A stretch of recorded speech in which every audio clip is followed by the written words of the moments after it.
I'm H. Brown, SF Bulldog. We're being filmed by Tony De Renzo,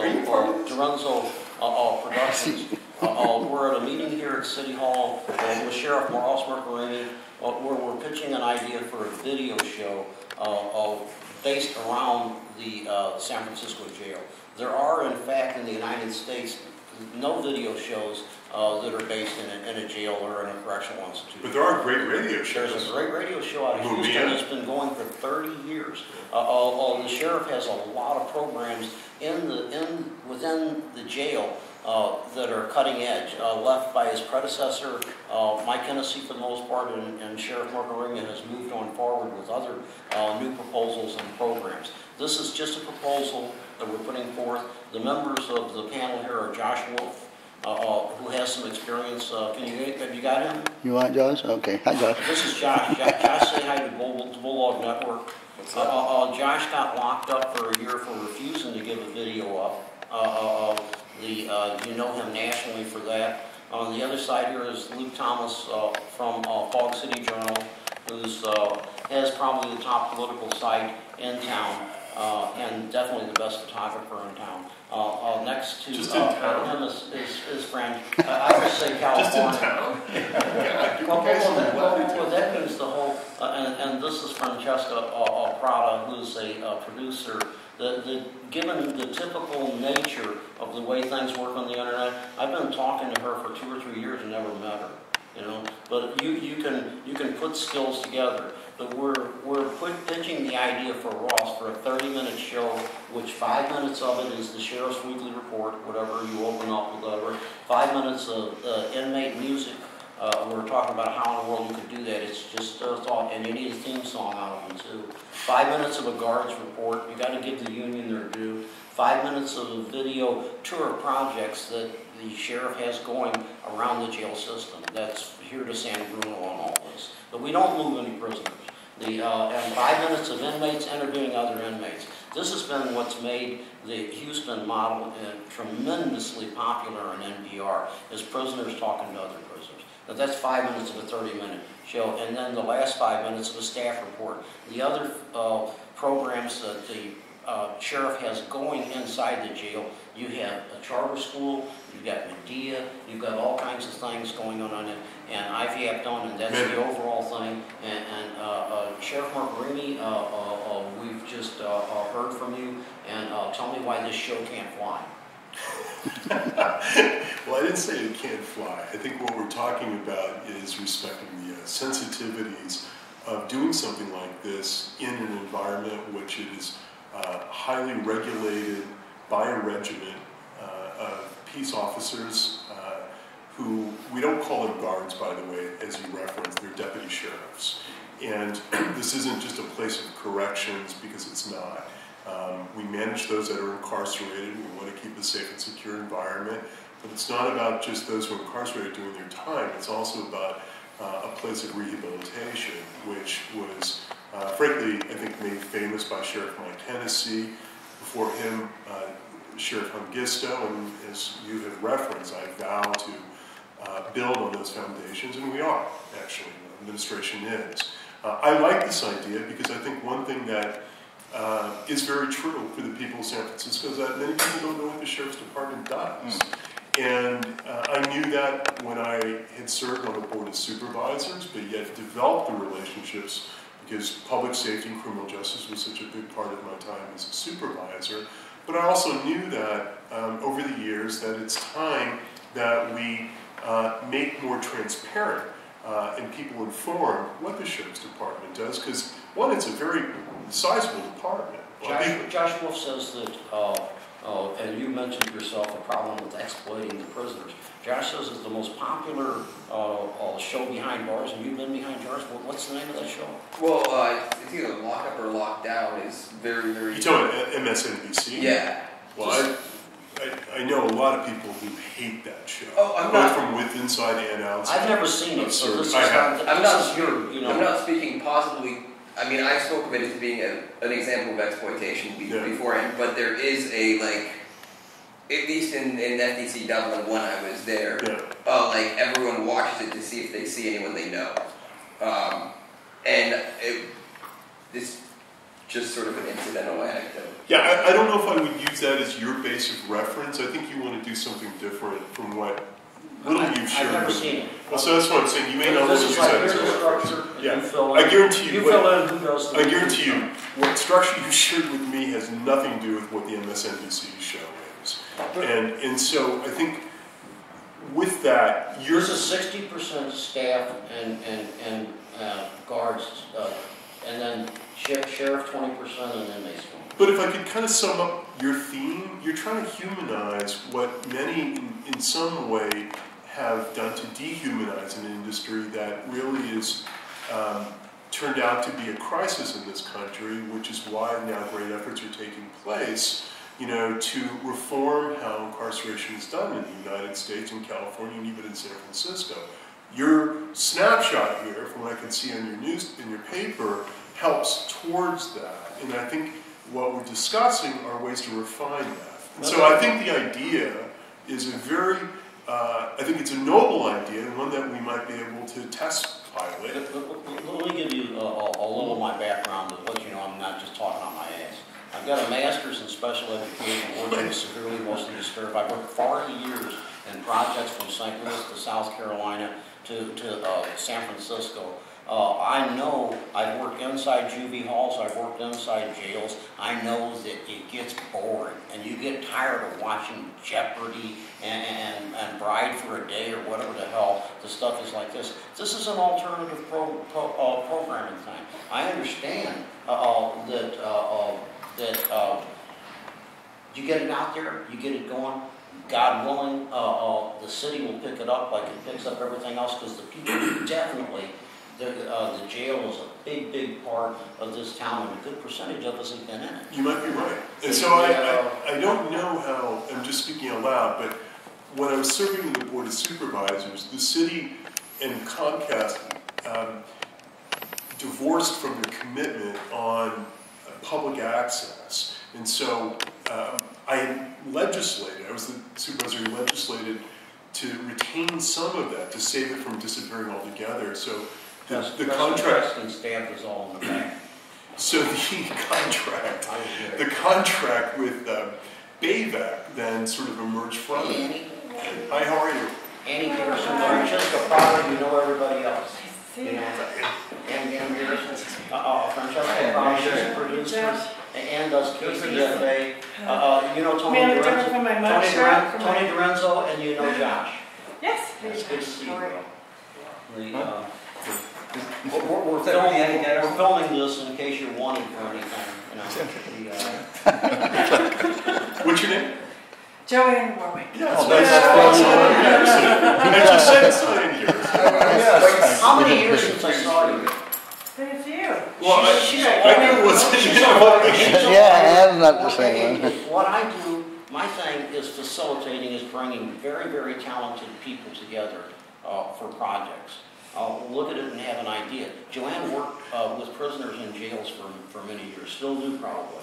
She's no, not for very long, no, because my clearance at San Quentin was taken away without following proper procedure, and then I got fired from the job because I lost the clearance.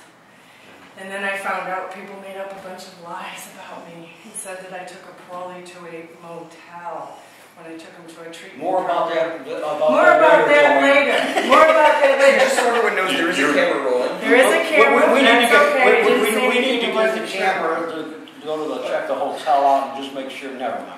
Ross, they never found out the name of the motel because it was a big lie. Ross, earlier you asked, like very early on, the frequency of the show, and you were suggesting once a week. And H suggested weekly, and I responded back that the program could be segmentized instead of be a TV show, and that would basically eliminate the frequency issue, because you could have different types of content that were getting posted in as frequently as possible. That might be more workable as an idea, because you control what they see on the TV.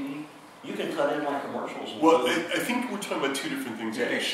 We're talking about two different things, because internally what they see on the TV we do, and there are a lot of moving parts to this question. What you're talking with me about, and what we're brainstorming here about, I view this more external of what they're seeing in the jails. And so this would be more for public consumption, and we would figure out a way. Control what they see in the jail, right? Yeah, but it's sort of. You can splice stuff in my commercials. And I can also do subliminal advertising. No. But I mean, oh, right. Josh is talking about segments. Why not in between? No. Gomer Pyle and the dating game. Let's make some progress there. But there's a process we have to. But I think part of that progress that you're talking about is actually engaging in a project like this and testing it for public access or whatever your goal is for public access. Then that might be helpful. But I don't need the inmates to be, and I don't think it's good to have to be forced to watch the sheriff in doing something.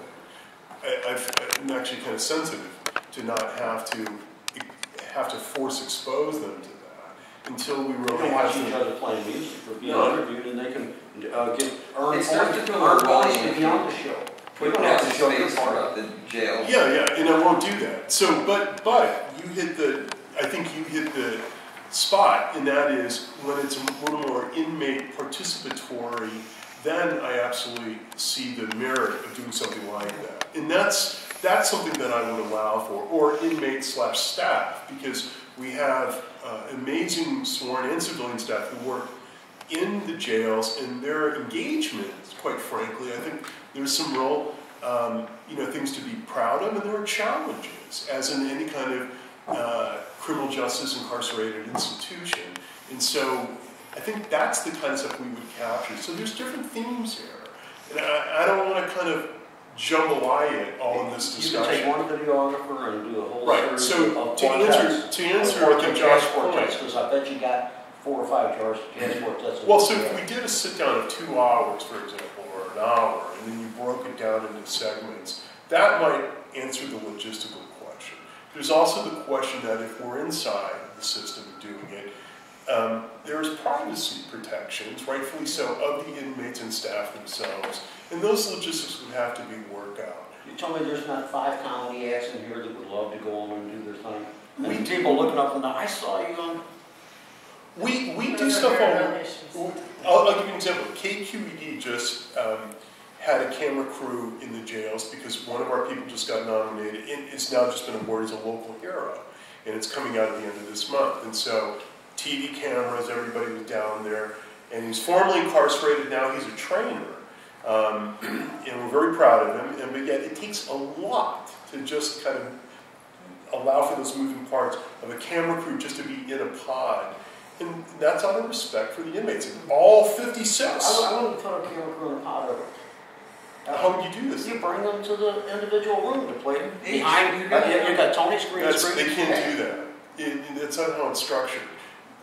Many, if we're talking about San Bruno, in a pod level, their housing is in a pod. The television and the engagement. No, but I mean to film it. If you want somebody to play jazz, you put them in a room.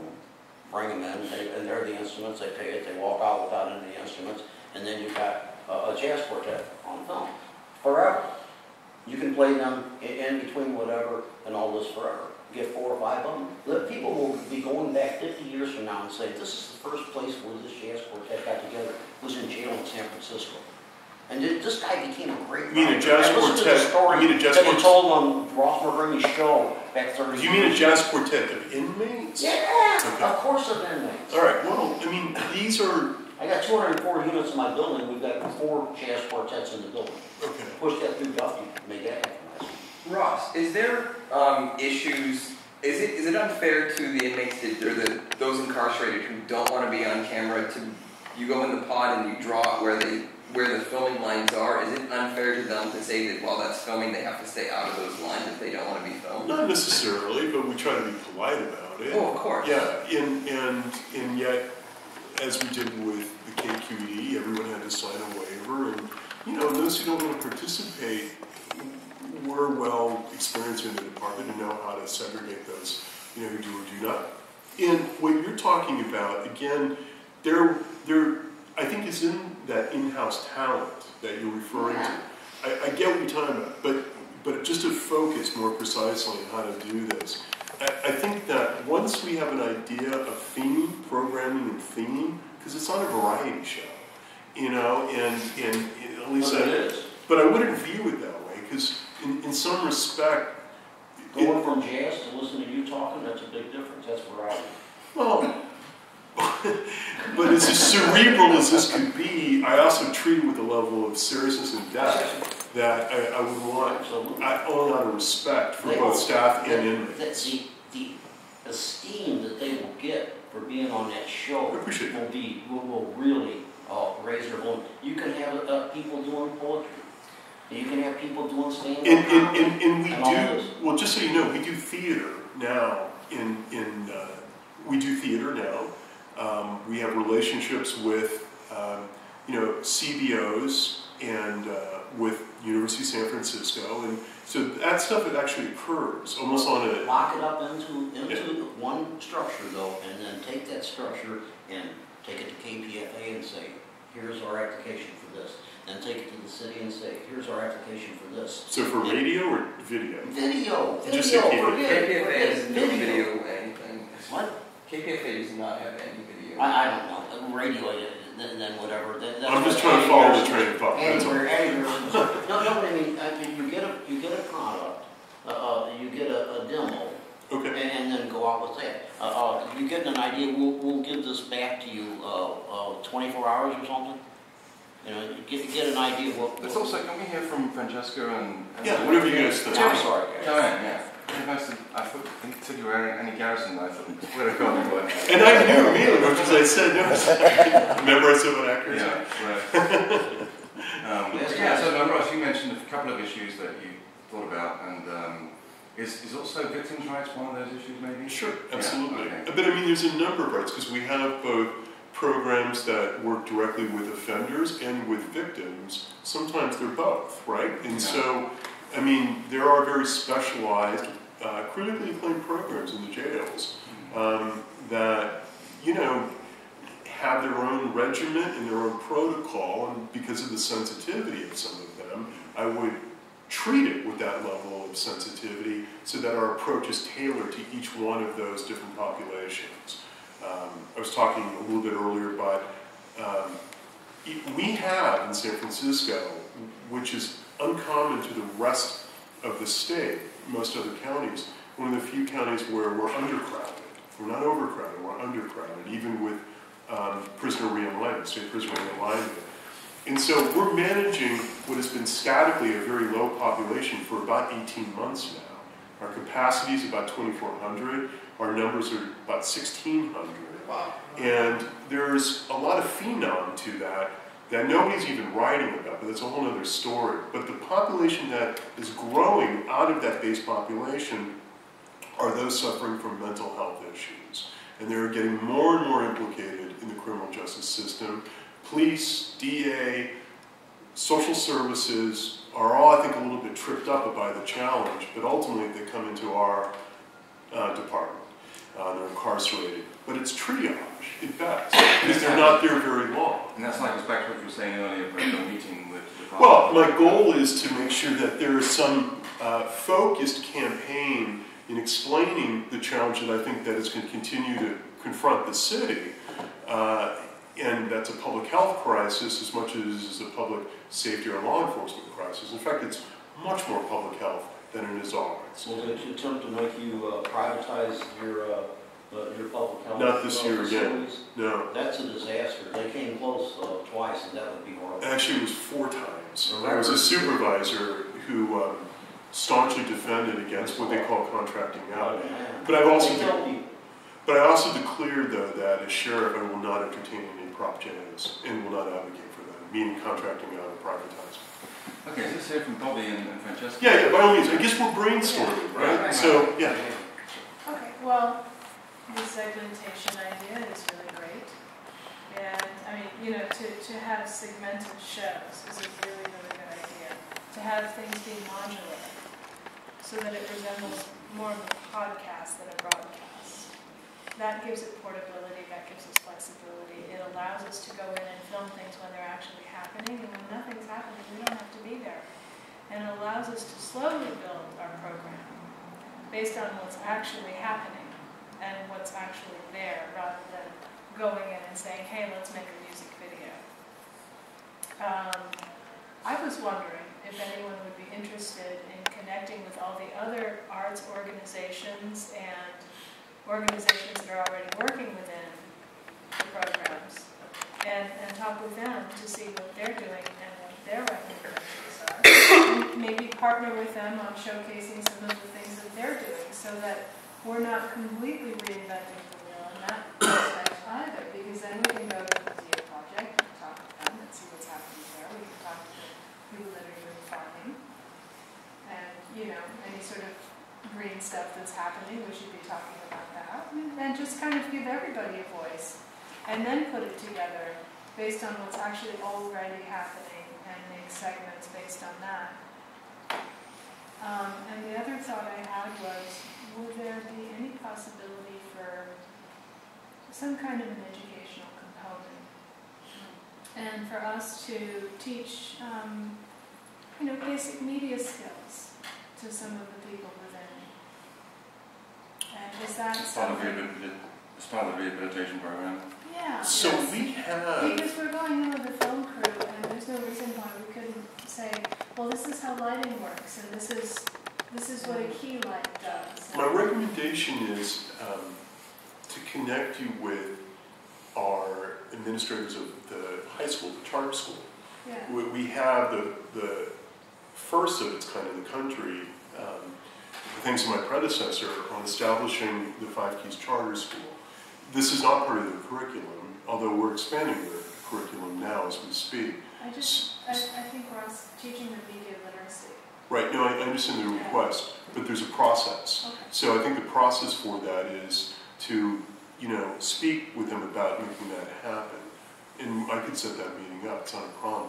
You know, there's an ongoing debate, you should understand, that I think typifies the challenges of all county local jail systems. There are not that many long-termers in there.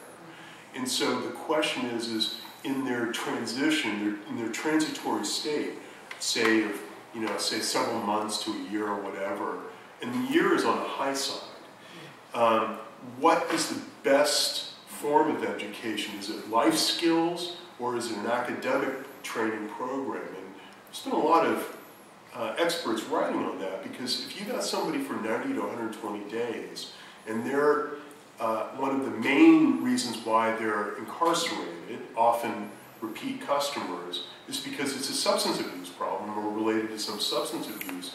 So are you dealing with that level of addiction? What is the level of training, skills, and teaching that we can administer to their interests and to their, I think, rehabilitation? So it's fascinating to think when you have somebody, for lack of a better phrase, a captive audience, but when you have somebody, and it's no forcing, but there is a level of hopefully encouragement. How can you best rehabilitate? And so, if this is an idea that would go well with, you know, I think the curricula, then I think that's something we should consider, definitely, to do that. Do you know what the median stay? Well, I'll give you an example. For the Assembly Bill 109, state prison realignment population, a high side is 120 days. It's not that much. How many realignment people do you? 635 in total from the last year, and not will all come through us.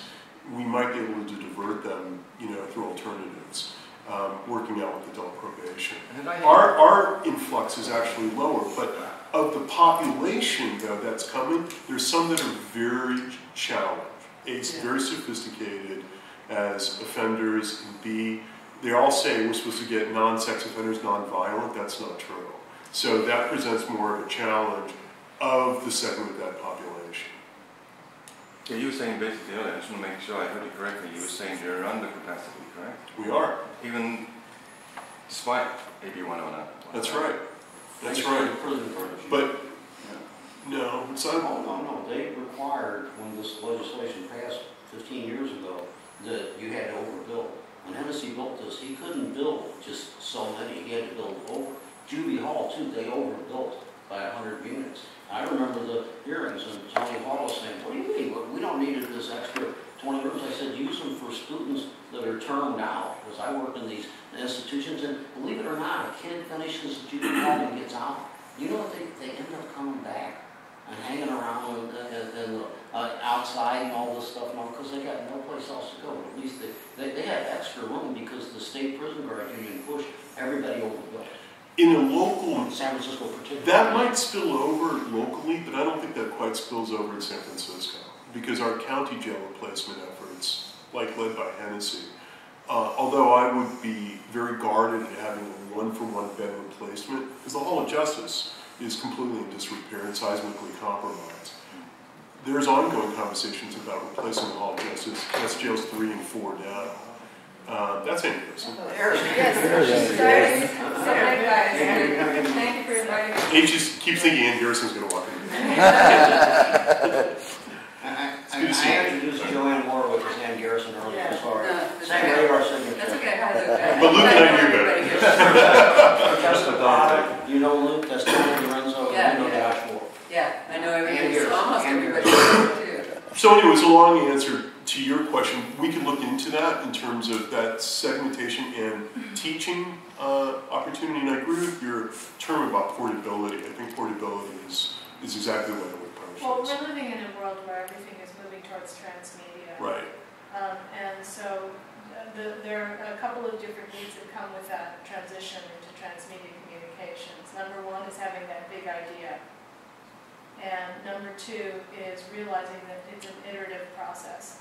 That when it goes from screen to screen, each expression changes based on the relationship that the viewer has with that screen. What goes on a mobile is different from what goes on a pad. Right. From what goes on a laptop, from what goes on a terminal and a TV. So you need to understand that each different venue that we have is going to require a different kind of programming.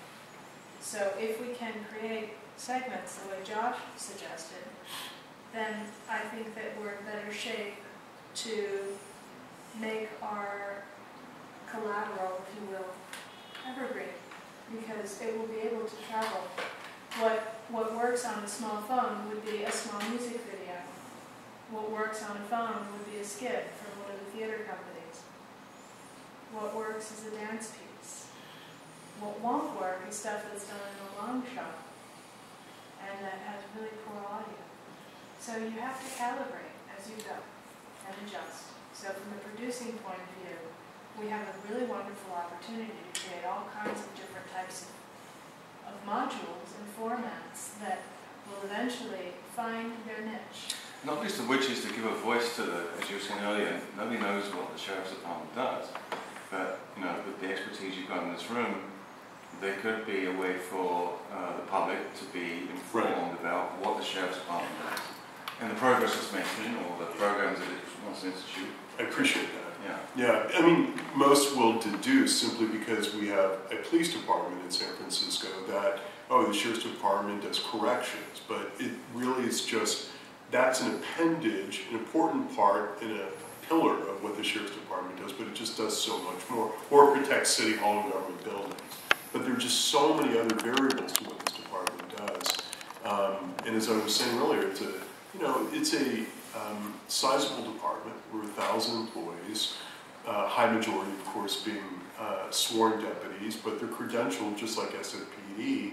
And I think most, I think average citizens would say they're just not sure what SF Sheriff's Department is about. And I think that there's so many triumphs and challenges that are part of the whole criminal justice universe that, that I think it's important that it's not just about making sure there's a criminal off the street. It's the other bookend of what happens when they're arrested and then they're incarcerated so that they don't return back to incarceration.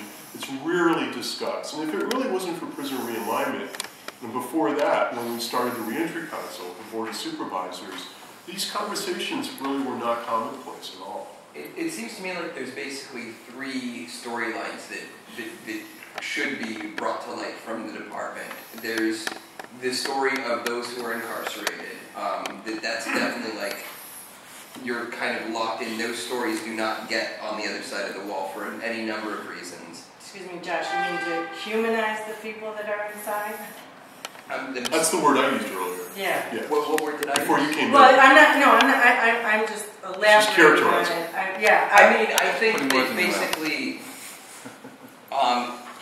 so after I got out of the Federal Detention Center, the first project that I tried to get going, and there were some problems, was prisonblogs.net, because everyone has these stories, whether it's, humanizing or giving visibility to a case that really does deserve legal support that just isn't there because they don't have those resources. Right. And there's essentially a brick wall. I mean, there's literally a brick wall, but it goes beyond that between what goes on and getting their perspectives out across that wall, literal wall. So I think that telling their stories or facilitating them telling their own stories is one of the storylines that needs to come through this project.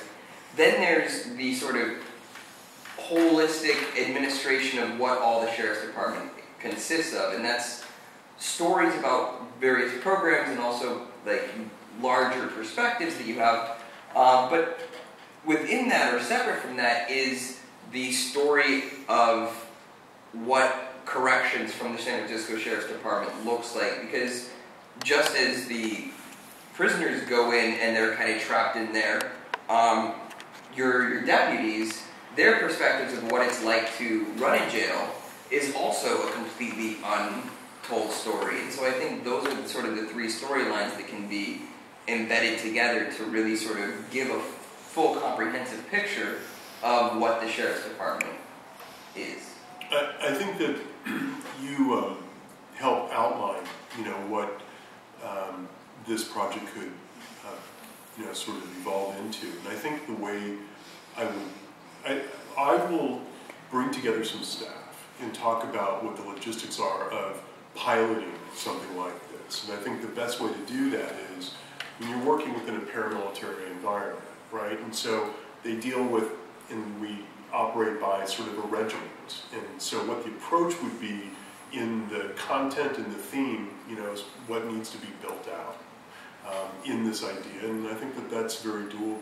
We have, reporters that come in and photographers, and we do that. But it is my explicit requirement that we're not exploiting anybody. And it's just, something very sensitive to. You don't even have to have them on film. These modules, the module for a staff report or things from the charge school, you could have an ambulance crew telling what it's like to work in the jail. I got it. But you really are telling an incomplete story if you do not, you're talking around the story if you're not actually talking about the people who are also, and having them talk for themselves. Well, we can solve that problem too by doing profiles, not only just of prisoners, but also of staff, and talk about, Sure. I think that would really work really well. Sure, and keep in mind that, and you'll have to, if you haven't seen, because it's only been 2 issues, but the department really has never been that promoting of itself. And as I said, good things are happening. No, it didn't have. 32 years. He got more votes than anybody in the history of San Francisco. But of an individual, but of the department itself, of an individual. That's true in the schematic of politics, but as an individual, again, the department, under the leadership of Mike Hennessy, is doing some good things. Same with me.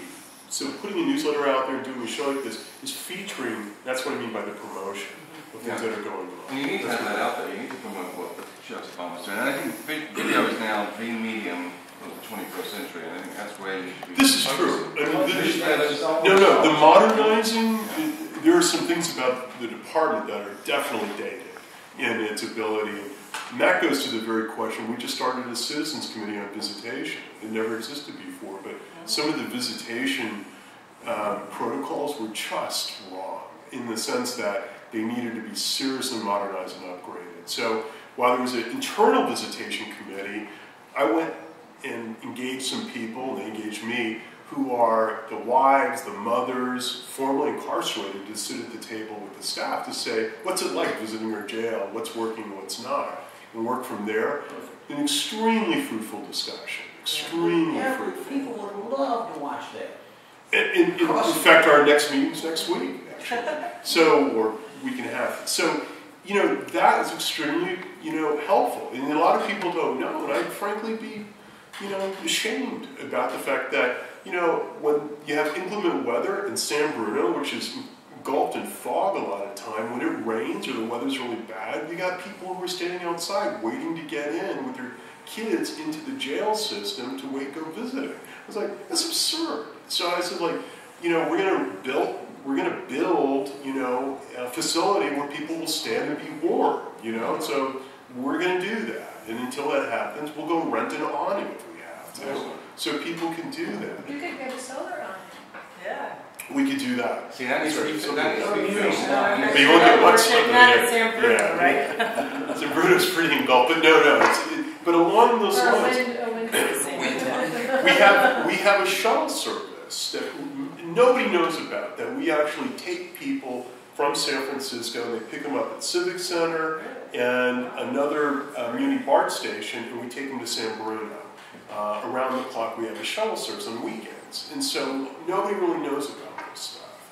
And so those would be the humanizing aspects, and it's not about the inmates. I have to tell you, it's about the families of inmates. Absolutely. And it's the children of inmates where I'm also zeroing in on. I'm like, we're not telling that story at all. And that's a piece that, if I was to encourage a direction for this program idea, It's your show, Ross. That Whatever would- you want. well, it should be a little democratic.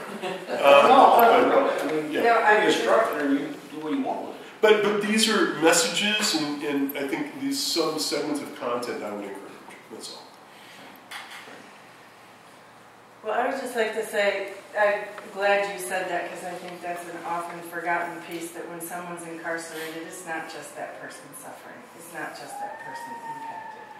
And also, I think doing something like this is very important, given the realignment. I always thought that the local communities would be better off with proper funding to be able to help rehabilitate people and implement the mission of parole, and hopefully also to showcase San Francisco and some positive ideas, humanizing people, looking towards their people not coming back, getting families back together, etc.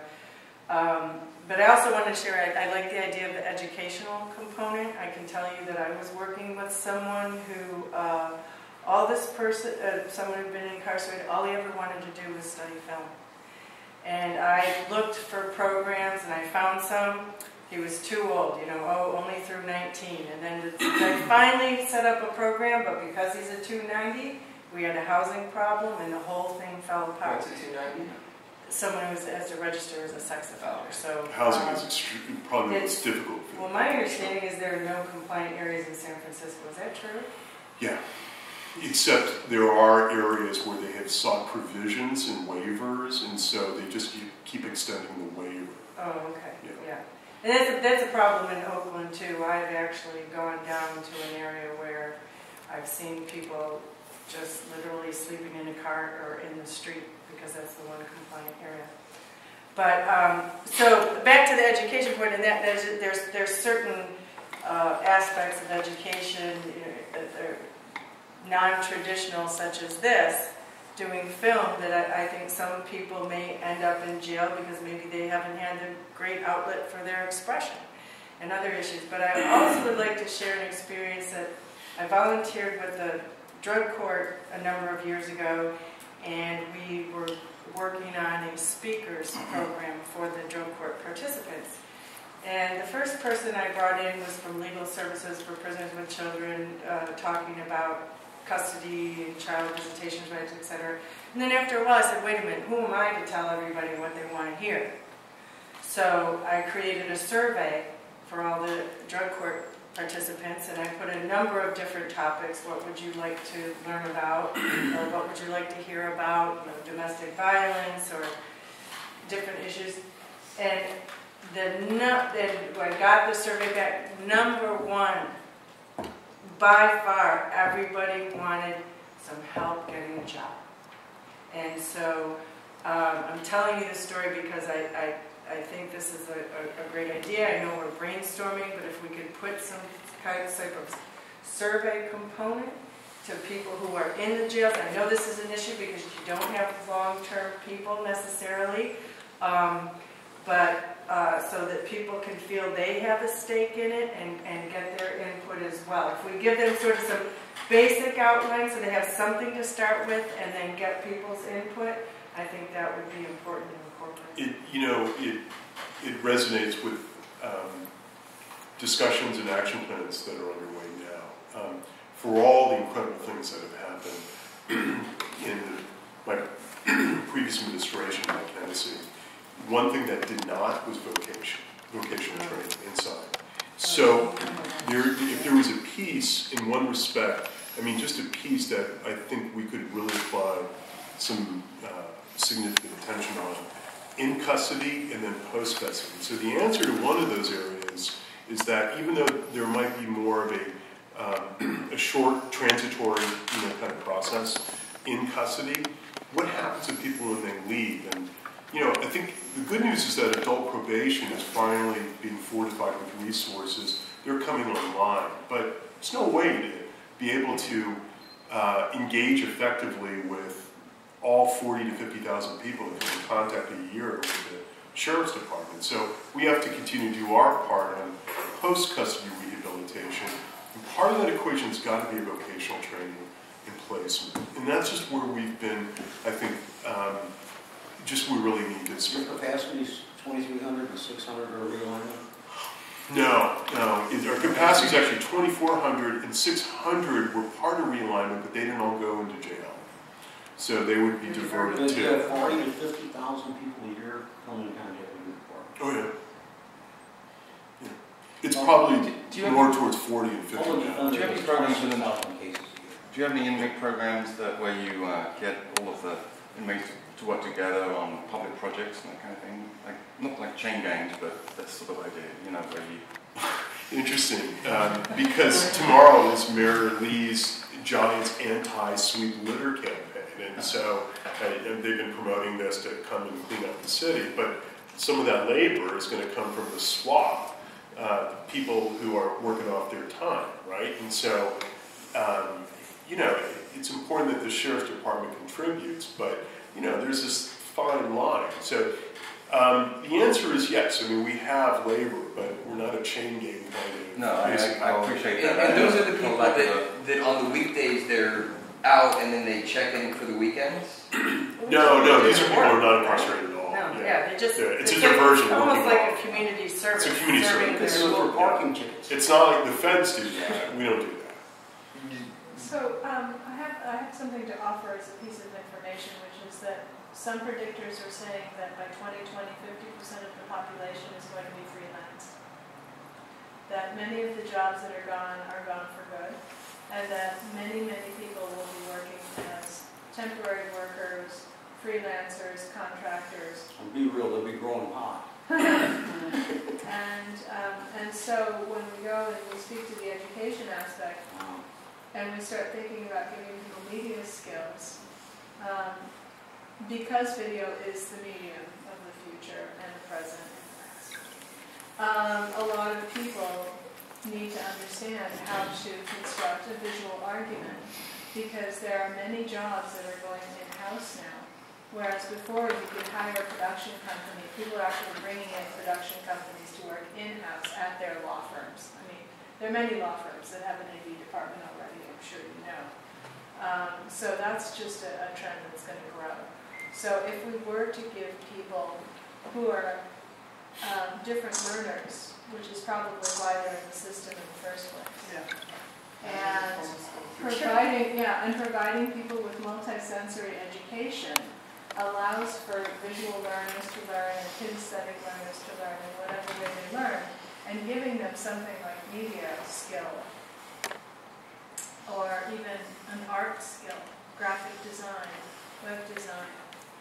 That'd be a reason for people to go to jail, though. Right. Believe me, they'd jump down your throat on that.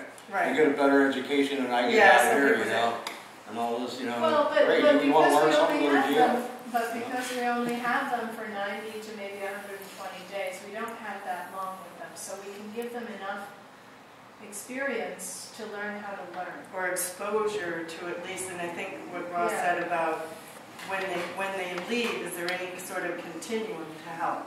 Did something happen inside that was useful enough that they then know to move on forward? That's the when they get out? opportunity to continue. But if the program is successful, then there will be graduates. And it'll be sort of like an alum chum thing. It's already got that. It's a charter school, GED. How many graduates took there? A dozen or something last week? Yeah, so they can mentor each other. 45? That's Well, great. I mean, Hey, can I ask a question about that? Why is it a charter school instead of a public school? It's not part of the unified school district. That's number one.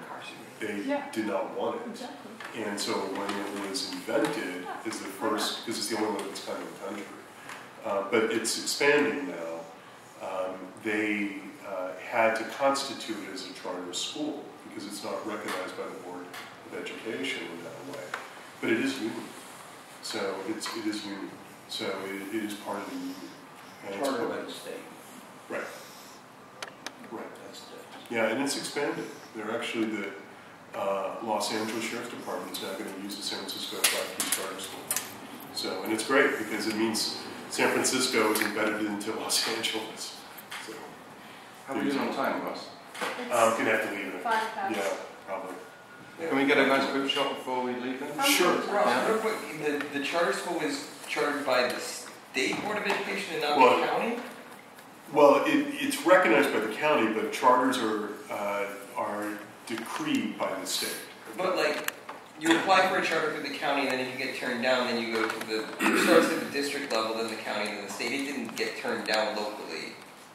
They didn't go that route. They never did, because they went ahead and got their decree by the state. They're chartered by the state. I see, so there's multiple pathways. I can't speak to how else you would do it not by going to the state. I think that's the only way you can. But you want to be recognized by